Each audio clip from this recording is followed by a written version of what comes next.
Dan untuk itu kerajaan memutuskan untuk melaksanakan Perintah Kawalan Pergerakan mulai 18 Mac 2020 iaitu lusa hingga 31 Mac 2020 di seluruh negara. The COVID-19 pandemic in Malaysia is part of the ongoing worldwide pandemic. The first cases in Malaysia were confirmed among travellers from China in Johor via Singapore on 25 January 2020. The Malaysian government imposed a movement control order, which was divided into 4 phases which lasted for 3 months. It is a restrictions of unnecessary movement and public gatherings, restriction on Malaysians from travelling abroad and local nations coming into Malaysia, closure of schools and higher education institutions, as well as closure of all government and private premises except for essential services. When movement restriction began to lift, the 35 billion National Recovery Plan, known as PENJANA, was unveiled to relieve the burden of the most people affected by the pandemic, help businesses recover more, move forward, and stimulate the economy. This video will assist to demonstrate on the issues of consumer behaviour and to study on the challenges of consumer behaviour during the pandemic of COVID-19. Not only that, it will also assist to explore on the recommendation of consumer behaviour during the pandemic of COVID-19. During COVID-19 pandemic, people basically avoiding physical store because one of the reasons is the government itself. Government imposed a lockdown as well as 1 meter social distancing. The second reason, basically a fear of cross-infection.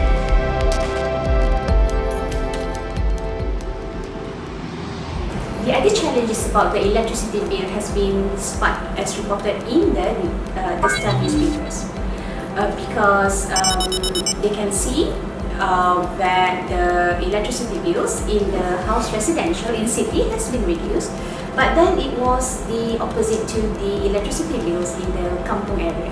Perhaps because the parents have sent their kids to the kampung because it's much easier to control them during the movement control order situations. Also because both parents and children stay at home, so they work from home, children watch TV, play computer games, play games, that cause the electricity bill to be increased as well.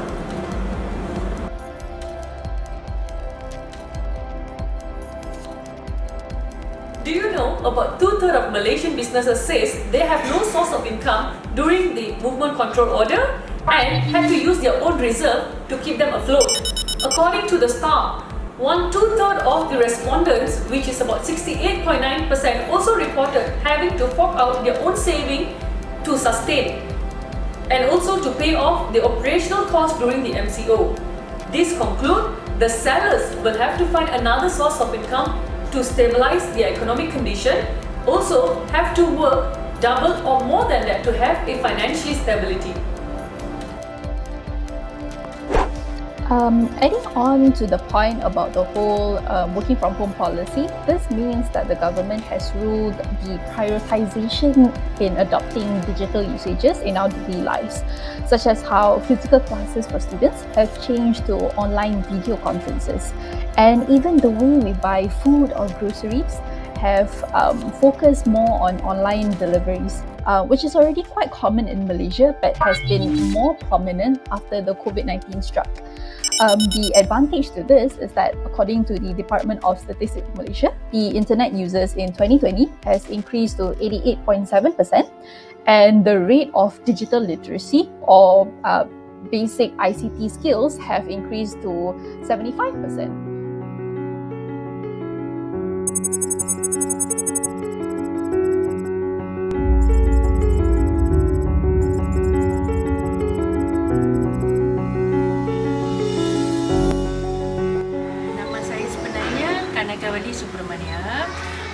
Tapi di kawasan kita ni dikenal sebagai Kawita lah. Okey, recently saya jobless. Ada job ada, saya pergi buatlah kerja part time lah. Cabaran saya memang very kena strongkan diri kita lah.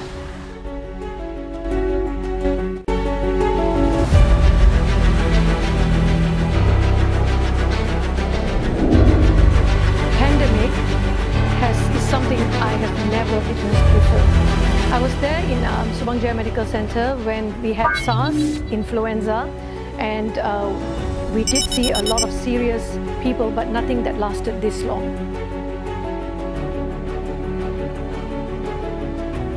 We used to see people walking in to see doctors, coming in for their health screenings.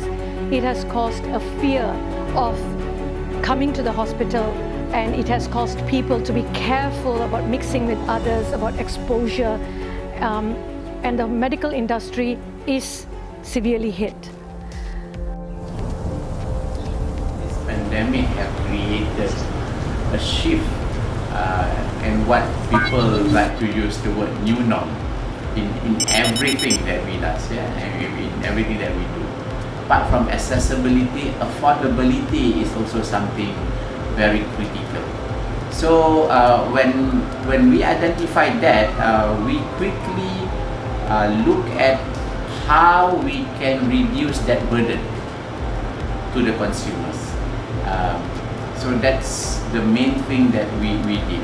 We want to first make sure that the services that we have or the product that we have is accessible, easily accessible, and secondly, it is also affordable.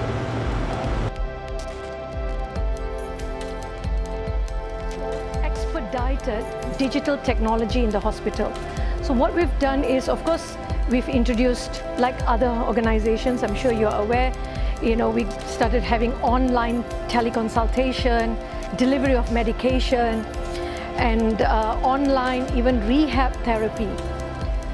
But the take-up has not been expected. The current services that we did, we also have to continuously review and try to improve. Again, this is so much related to the consumer behavior. Say for example, when we first started our screening for COVID, we set up lab,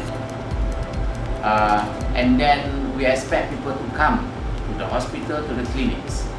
Then we realized that a lot of people are reluctant to do that.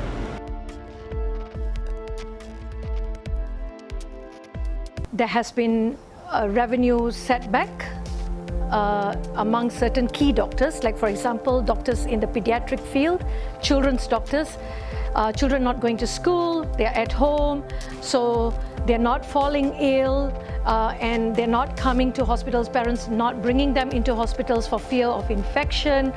They're not vaccinated at this moment, so that's the other thing. In fact, the DG, Director General of Health of Malaysia, was also involved in that discussion. So he suggested Uberization of swabbing. That means you go to the houses to collect the sample. Then you bring them to the lab and do the testing. It's a whole host of other things that has combined factors, okay? The loss of jobs, for example. So those people in the categories where their medical benefits were from the employer and now they've lost their jobs. So they can't just walk to and get a referral to see a specialist in a hospital. So they're going to cut back on their medical. So these are some of the challenges, yes? Then, of course, the other challenge is for people who are paying themselves.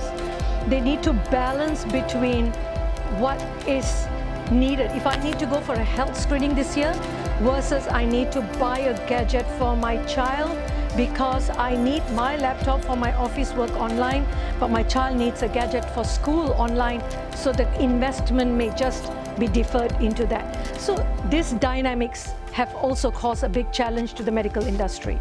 So what does that even mean for us? So there is an acute need for us to prepare ourselves financially to be able to have the option to go to a private facility, okay, and have insurance coverage to back us up. That would be a strong recommendation from someone like me who's been in the industry.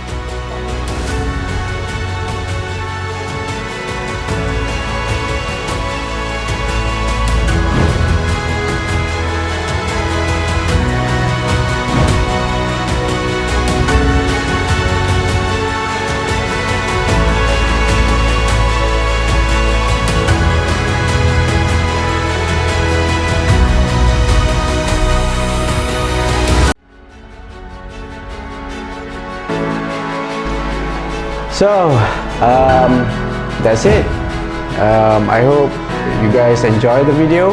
On behalf of my group, we would like to say thank you and have a pleasant day and stay safe.